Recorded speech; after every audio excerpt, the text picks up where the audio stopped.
The second half of the 60s, America is changing faster than newspapers can be printed.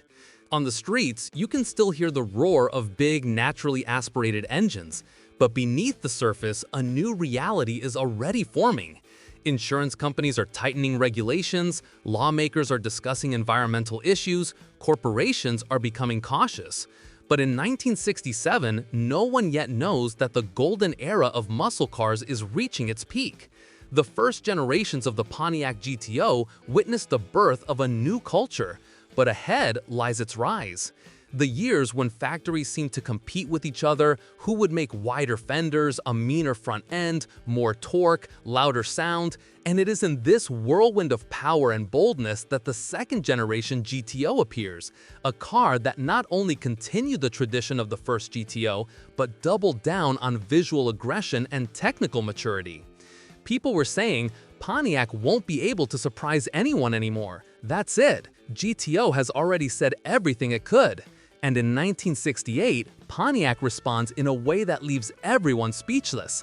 After all the talks and doubts, the year 1968 arrives and Pontiac pulls the cover off the second generation GTO. This is no longer just an updated car. This is an entirely new shape, a new philosophy, and a new answer to the entire US automotive market.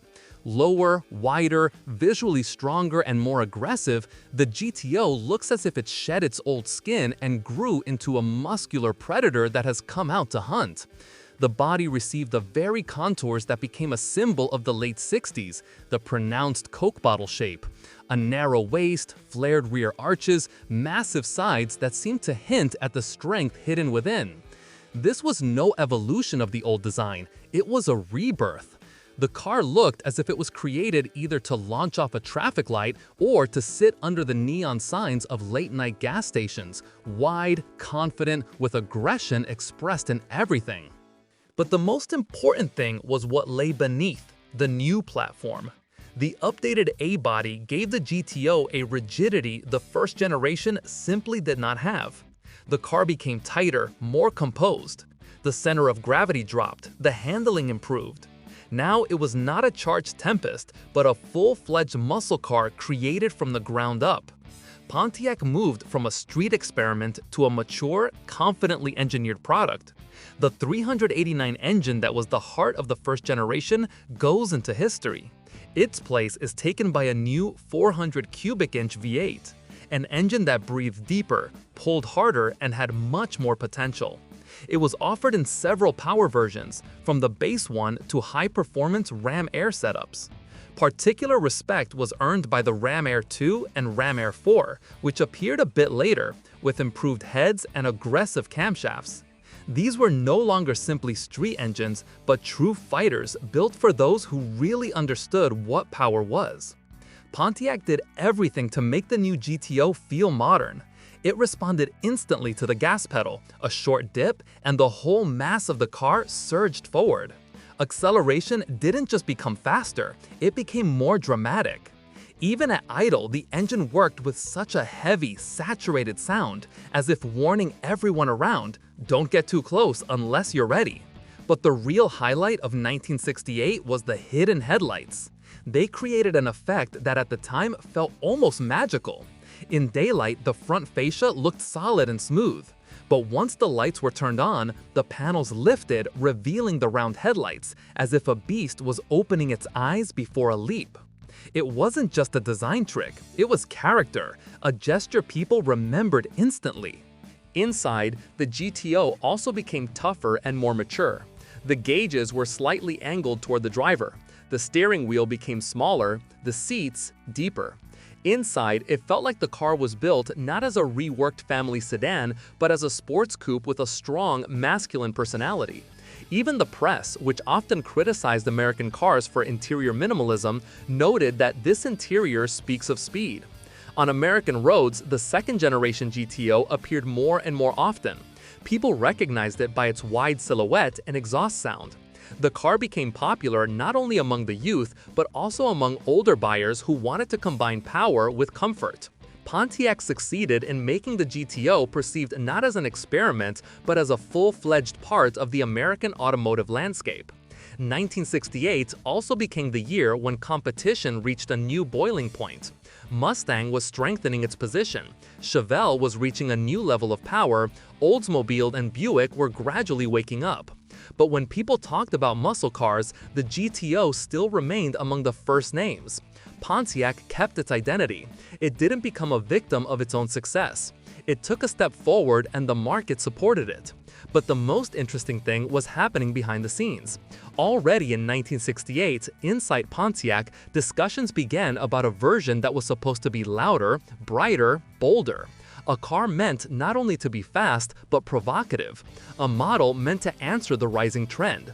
The more attention, the better the sales. Pontiac wanted to create a car that would be a statement, a car that would be impossible to ignore. And in 1969, this idea would come to light and turn into the most recognizable GTO modification in history, the one that would become a symbol of the bold late 60s style. But for now, 1968 is the year of a confident beginning. The year Pontiac proved it was still the leader. The year all debates about whether the GTO could keep its prestige finally ended. Because the new generation didn't just meet expectations, it set a new standard. While the second generation was gaining popularity, in smoke-filled rooms and engineering departments, they began talking about a project that was supposed to become the opposite of caution. A car that didn't try to be restrained or refined. A car that was meant to look as if it laughed in the face of conservatives. Pontiac clearly saw that by the late 60s, young people were becoming brighter and more expressive. Psychedelic music, wild colors, posters, vibrant jeans, rebellious slogans, all of it was seeping into car culture as well. And Pontiac wanted to tell this new audience, we can be loud too. But an idea was needed, something bold, something that would make the GTO stand out from competitors just as strongly as the first version once did. And that's when engineers came up with a phrase that would change the entire lineup. Here comes the judge. It was a reference to a popular television comedy, a phrase known to almost every young person. And most importantly, it sounded as if it fit perfectly on a car created for street racers, for hangouts, for those who wanted to stand out in the parking lot even before the ignition was turned on. And in 1969, Pontiac releases the GTO Judge, a car intentionally made to be too loud, too bright, too outrageous, a car that wasn't ashamed of attracting attention. From the very first glance, it was clear. The Judge was unlike any GTO before it. The carousel red paint, which was in reality bright orange. The massive front spoiler, the stickers, the graphics, the lettering, everything looked as if the car had stepped straight out of a comic book. It was impossible not to notice it. Pontiac understood this would be the kind of car that grabbed attention even in a crowd of other muscle cars. But the Judge wasn't just a visual trick. Under the hood sat the same 400 cubic inch V8 in the Ram Air 3rd version and later in the Ram Air 4, engines that gave the car a personality worthy of its appearance. Ram Air 4 was truly fierce. High RPM capability, an aggressive camshaft, improved cylinder heads, increased airflow. This was an engine that demanded attention from the driver and rewarded with real adrenaline. Pontiac didn't hide that the Judge was a response to a completely different threat, the cheap and wildly popular Plymouth Roadrunner, which also targeted young buyers. The GTO Judge was meant to be the weapon against it. Not just fast, but loud, fun, sharp. And Pontiac did everything to make the Judge an unmistakable icon. Street racers accepted it instantly. This was a car that couldn't be mistaken for anything else at night under the neon signs of gas stations. Its silhouette, its decals, its sound, everything spoke of boldness. It was bought by people who wanted to make a statement. People who wanted to be noticed, even when the engine was off. 1969 became the peak of GTO's aesthetic madness. If the regular 1968 model was stylish and mature, then the 1969 Judge was a rock star in the muscle car world. Pontiac built a car that became a symbol of the loud, wild, untamed late 60s. But even with all its boldness, the Judge remained a GTO at heart. Powerful, fast, honest. A car that could launch off the line hard enough to pin you into your seat. a car that kept the street reputation it had earned back in 1964. And it was exactly in this combination, mature engineering and teenage boldness, that the Judge became one of the most memorable GTO versions in history. 1969 showed that Pontiac wasn't just staying afloat among competitors. Pontiac could still surprise, could still set trends, could still build cars that were impossible to forget. After the bold and outrageous year of 1969, America entered a new decade, and muscle cars reached their historical peak. 1970 became the year when every manufacturer kept increasing engine size, raising horsepower, and engineers seemed to test one another to see who would reach the limit of common sense first. This was the last moment when no one was thinking about coming restrictions yet. No one worried about insurance rates, environmental standards, or fuel economy.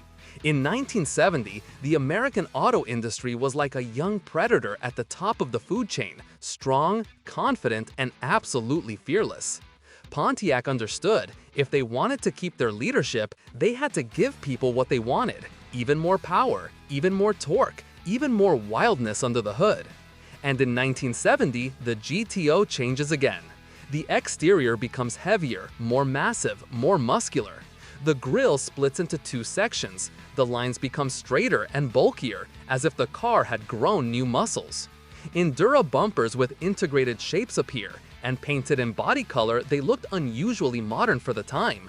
But the main thing was the engine. Pontiac, for the first time, bets on a truly monstrous engine, 455 cubic inches. It was a huge V8 that didn't need high RPM to intimidate competitors. Its strength was felt even at idle, a deep bass note, vibrations that made windows in nearby houses shake, and a character that said, "I don't need to scream to be fast, I was born strong." The 455 HO became the flagship.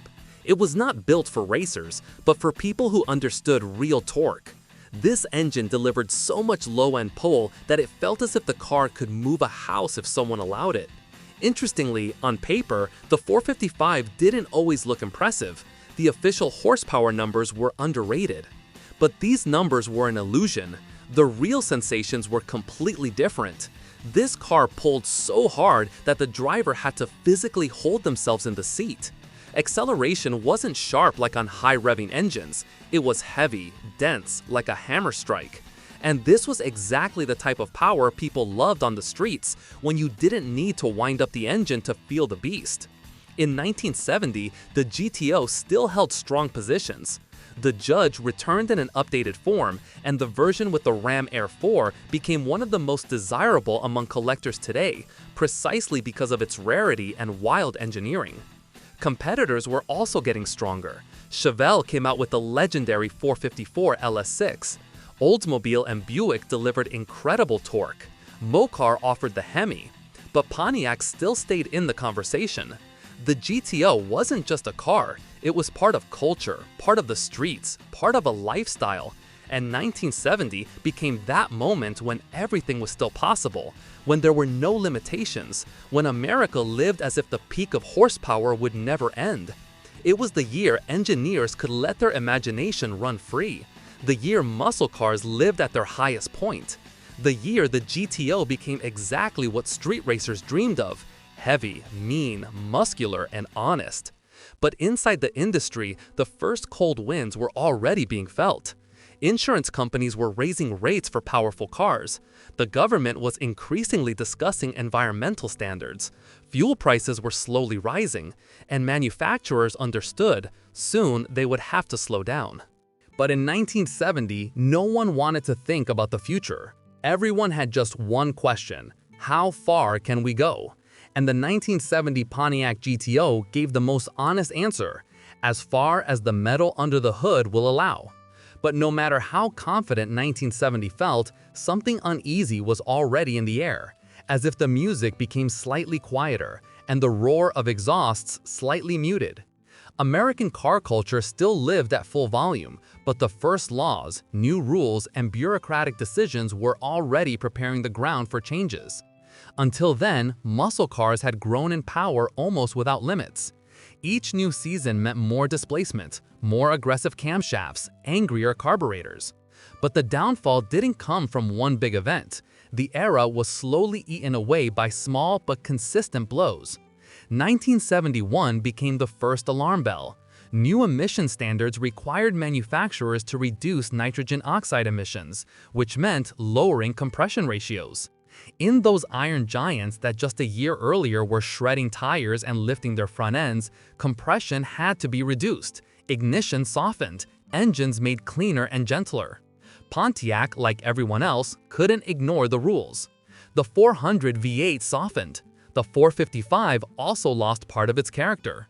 Without high compression, these engines stopped firing off the way they used to. Yes, torque remained impressive. Big cubic inches don't disappear. But the sound changed, the throttle response slowed, and most importantly, the numbers on paper no longer impressed. Buyers noticed immediately. People who came to dealerships in 1968-1970 for that feeling now saw cars that seemed to have lost part of their soul. They still looked powerful, but drove differently. And that was worse than any ad campaign damage. A muscle car that no longer felt mean lost its magic. The second blow came from insurance companies. In the late 60s, they treated muscle cars like ordinary cars. But after thousands of accidents, races, street drags, and a record number of insurance payouts, insurers began raising rates, sharply, sometimes by 2, sometimes by 3 times. A person who could easily afford a GTO just a year earlier suddenly faced a situation in 1971 where the insurance alone cost half the price of the car. And young buyers started leaving. Many simply couldn't afford to pay such amounts. 1972 became another step down. The horsepower measurement system in the US changed. Now power was calculated under the honest SAE net standard instead of the old SAE gross, meaning horsepower was measured with all accessories connected, with the full exhaust system, air filter, and real-world losses. And the numbers collapsed. Engines didn't suddenly become weaker, it's just that now everyone was shown the reality that had previously been hidden by technical tricks. The GTO, which not long ago boasted 366 and 370 horsepower, suddenly showed 250, sometimes even less. It was a psychological hit. Buyers looked at the catalogs and couldn't believe their eyes. Even if the car still performed well, the numbers on paper killed the romance. And all of this happened as America itself was changing. Environmental activism was rising, fuel prices were increasing, and discussions about efficiency were everywhere. A country that not long ago lived by the belief the bigger the engine, the better, was now asking, maybe we don't need that much power. Pontiac understood the era was ending. Yes, they still tried to fight. Yes, their engineers still squeezed everything they could out of the new regulations. But the GTO of 1971-1972 was already a different car. Strong, beautiful, but no longer the machine that could blow up the streets with one press of the pedal. And most importantly, the spirit of the time was fading. That feeling of freedom when big engines weren't a luxury but a lifestyle, when exhaust sound was part of American culture, when every stoplight was a place where you could measure character. None of this disappeared instantly, it just became quieter, much quieter than fans wanted. But this was only the sunset, a dark stripe on the horizon, the sign that the hardest period in the history of muscle cars was still ahead.